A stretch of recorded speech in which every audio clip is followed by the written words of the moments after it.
Hello everyone, हमने पिछली class में किया था रेशियो क्या होता है।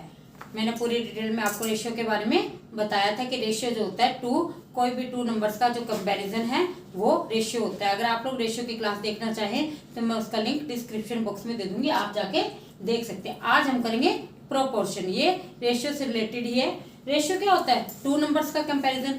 और प्रोपोर्शन क्या होता है? प्रोपोर्शन होता है किसी भी टू रेशियो का कंपेरिजन। कोई भी टू रेशियो का कंपैरिजन क्या कहलाता है? प्रोपोर्शन कहलाता है। If two ratios are equal we say that they are proportion. अगर कोई भी दो रेशियो का कंपैरिजन है वो अगर इक्वल है तो हम क्या कहेंगे? वो प्रोपोर्शन में है। अगर वो इक्वल नहीं है तो is it not in proportion. इसके लिए हम क्या सिंबल यूज करते हैं?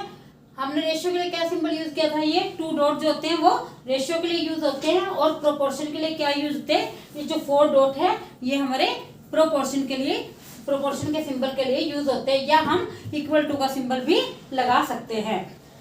तो प्रोपोर्शन क्या है? टू रेशियो का कंपैरिजन। और रेशियो क्या है? कोई भी टू नंबर्स का कंपैरिजन। अब जैसे हमारे पास, हम एक एग्जांपल देखते हैं। हमारे पास डिजिट है, नंबर्स है 3, 10, 15 और 50।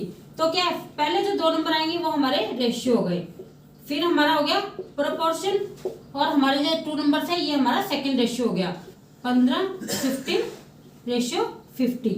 अब हम क्या करेंगे? अब हमने क्या देखना है? ये दोनों रेशियो बराबर है या नहीं। तो ये क्या है?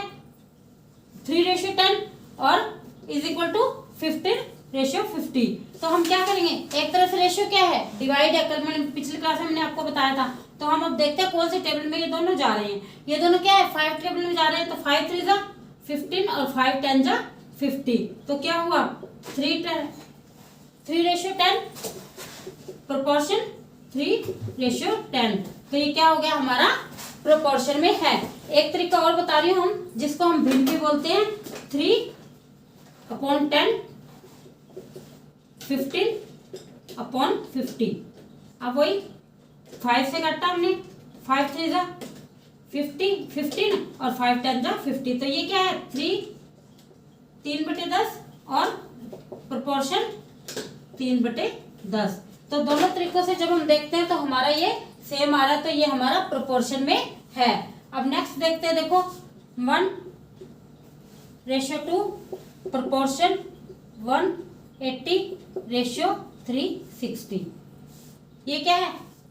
1/2 और ये क्या है? 180:360। तो 0 से 0 कट हो गया। 18 1 जा 80, 18 और 18 2 जा 36। 1:2 प्रोपोर्शन 1:2। तो क्या हुआ हमारा? चाहे तो हम बटे में लिख दें, चाहे हम इस तरह से अनुपात में लिख दें। इसको अनुपात बोलते, रेशियो को अनुपात बोलते हैं, और प्रोपोर्शन को हिंदी में समानुपात बोलते हैं। तो चाहे हम अनुपात में और समानुपात में लिख दें, चाहे हम बटे में लिख के समानुपात का निशान लगा के फिर बटे में लिख के हम इसको चेक कर सकते हैं। दोनों तरीकों से हमारा सही होगा। नेक्स्ट है हमारा 5 ग्राम रेशियो 30 ग्राम, समानुपात 40 kg, अनुपात 48 kg। क्या हुआ? 25 ग्राम अनुपात या रेशियो 30 ग्राम, समानुपात या प्रोपोर्शन 40 kg, रेशियो 48 kg। अब क्या है? ग्राम से ग्राम कट गया, 5:6। 5 के टेबल में जा रहा है, 5 5 जा 25, 5 6 जा 30। और ऐसे ही केजी से केजी कटा, 5 8 जा 40, 8 6 8 जा 48। ये 8 के टेबल में जा रहा है, ये 5 के टेबल में जा रहा है। क्या हो गया हमारा? 5:6 प्रोपोर्शन 5:6। तो क्या हो? ये भी हमारा प्रोपोर्शन में है। इस तरह से हम चेक कर सकते हैं और इस तरह से हम प्रोपोर्शन को सोल्व कर सकते हैं और देख सकते हैं प्रोपोर्शन है या नहीं। अब हम कुछ और एग्जांपल्स देखते हैं। अब देखिए 15 सेंटीमीटर रेशियो 2 मीटर। 15 सेंटीमीटर। अब क्या करेंगे? 2 मीटर को हम सेंटीमीटर में चेंज कर लेंगे। 200 सेंटीमीटर बन गया, क्योंकि हमको पता है 100 सेंटीमीटर होते हैं 1 मीटर में, और 2 मीटर में कितने हुए? 200 सेंटीमीटर। अब ये क्या है? 10 सेकेंड्स रेशियो मिनट के सेंटीमीटर में चेंज करेंगे तो, सॉरी सेकंड में चेंज करेंगे तो 180 सेकंड्स हो गए, क्योंकि हमें पता है 1 मिनट में 60 सेकंड्स होते हैं, और 60 को 3 से मल्टीप्लाई करेंगे 180। अब देखिए 3 5 से 15 और 5 को किया तो 5 4 जा 20 और 0 40 हो गया, 3:40 आ गया हमारा। अब क्या है 10 सेकेंड्स और 180 में कट करेंगे तो 0 से 0 कट हो गई, ये क्या हो गया 1:80 सॉरी 18 1:18 तो 3:40 प्रोपोर्शन 1:18 तो ये क्या है नॉट इन प्रोपोर्शन, क्या है नॉट इन प्रोपोर्शन, क्योंकि इनका जो रेशियो है वो इक्वल नहीं है। हमेशा हमें ध्यान रखना है जब दो रेशियो के कंपैरिजन इक्वल होगा तभी वो प्रोपोर्शन में होंगे, अन्यथा वो प्रोपोर्शन में नहीं है। समानुपात में जब इनके दो अनुपात का कंपैरिजन उनका तुलना बराबर नहीं होती है तो वो प्रोपोर्शन में नहीं होता, समानुपात में नहीं होता। अब हम नेक्स्ट देखते हैं 33 रेशियो 121 प्रोपोर्शन 9:96। अब क्या वो 11 से जा रहा है, 11 3 जा 33, 11 जा 20 सॉरी 11 9 3 से करेंगे 3 3 जा 9 3 3 जा 9 3 2 जा 32 तो क्या हुआ 3/11 3:32 तो ये भी प्रोपोर्शन में नहीं है। अब हम एक तरीका और देखते हैं, इसमें नेक्स्ट में देखते चलो हम। अब ये क्या है, इसका एक तरीका होता है हमारा प्रोपोर्शन ज्ञात करने का, समानुपात ज्ञात करने का कि हमारा फर्स्ट और फोर्थ का मल्टीप्लाई बटे में 4 और 9 का, या तो अलग अलग करके देख ले या हम इकट्ठा करके देख ले। पहले हम अलग अलग देखते हैं। 3 × 12 = 36, 4 × 9 = 36।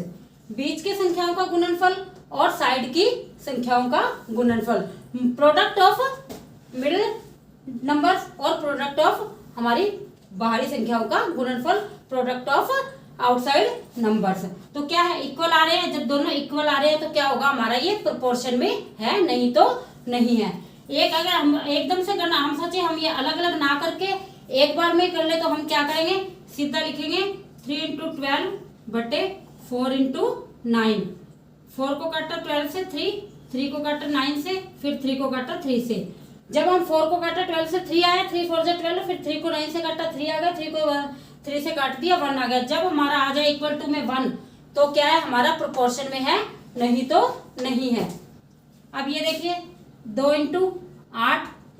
अब हमने क्या करना है प्रोपोर्शन ज्ञात करनी है, हमें क्या करना है एक्स को ज्ञात करना है। तो एक्स को ज्ञात करने के लिए हमने क्या करना पड़ेगा, हमें बाहरी संख्याओं का गुणनफल बटे में मैंने आपको क्या बताया था 4 कर दीजिए, सीधा 4 लिख दिया हमने, या फिर इस तरह से कर दीजिए आप 4 × x = 4 6। फिर हमने x को ज्ञात करना है तो x तो 4 × x 4x। जब हमें x की ज्ञात करनी है तो 16/4, इसको काटा हमने हमारा आ गया 4, x = हमारा आंसर आ गया 4। एक सीधा तरीका हमने करना हो तो 2 × 8 और जब 4x बराबर करेंगे तो 4 से काटा सीधा 2 2 दूनी 4, ये हमारा आंसर आ गया 4। तो क्या आएगी x की वैल्यू 4। जैसे मैंने आपको बताया था ये 2 और ये 2, जैसे 2 × x बटे 4 × 12, 2 गुना x बटे 4 गुना 12, तो 2 गुना x क्या हो गया 2x, 4 × 12 x = 4 × 12 बटे 2, 2 दूनी 4 12 दूना 24, 24 हमारा आंसर आ गया। क्या आया 24 हमारा आंसर आ गया। x = 24, x = 24। सीधा हमारे पास पड़ा है पहली और चौथी संख्या गुणनफल बटे में दूसरी और तीसरी संख्या का गुणनफल। इस तरह से हम ज्ञात का अगर अलग अलग करना चाहें तो क्या होगा 2 × x प्रोपोर्शन में क्या आ गया 4 × 12